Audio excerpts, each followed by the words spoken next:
There's not a single person in the world who could make this pencil. Remarkable statement? Not at all. The wood from which it's made, for all I know, comes from a tree that was cut down in the state of Washington. To cut down that tree, it took a saw. To make the saw, it took steel. To make the steel, it took iron ore. This black center, we call it lead, but it's really graphite, compressed graphite. I'm not sure where it comes from, but I think it comes from some mines in South America. This red top up here, the eraser, bit of rubber, probably comes from Malaya. What brought them together and induced them to cooperate to make this pencil? It was a magic of the price system, the impersonal operation of prices that brought them together and got them to cooperate to make this pencil so that you could have it for a trifling sum.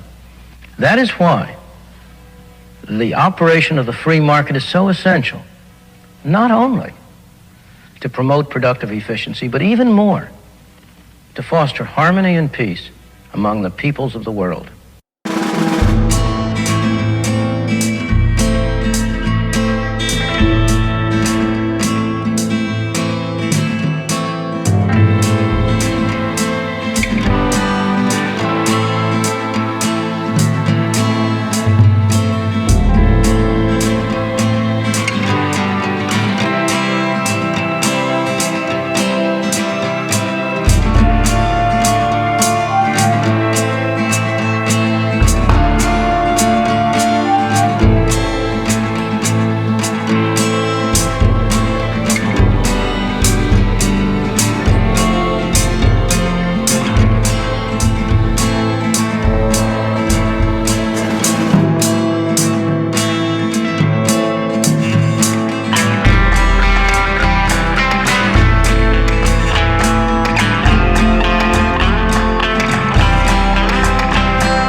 You see, at first, when someone says, let's impose tariffs on foreign imports, it looks like they're doing the patriotic thing by protecting American products and jobs.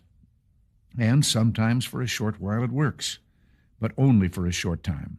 What eventually occurs is, first, homegrown industries start relying on government protection in the form of high tariffs.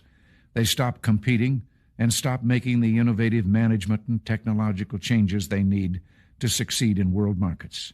And then, while all this is going on, something even worse occurs. High tariffs inevitably lead to retaliation by foreign countries and the triggering of fierce trade wars.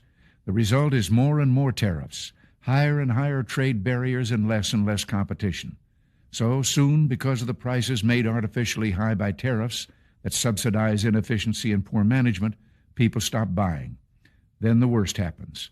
Markets shrink and collapse, businesses and industries shut down, and millions of people lose their jobs. The memory of all this occurring back in the 30s made me determined when I came to Washington to spare the American people the protectionist legislation that destroys prosperity. Now, it hasn't always been easy. There are those in the Congress, just as there were back in the 30s, who want to go for the quick political advantage, who risk America's prosperity for the sake of a short-term appeal to some special interest group. I'm a huge fan of Ronald Reagan, but he was bad on trade. Bad on trade. Bad on trade. Very bad on trade.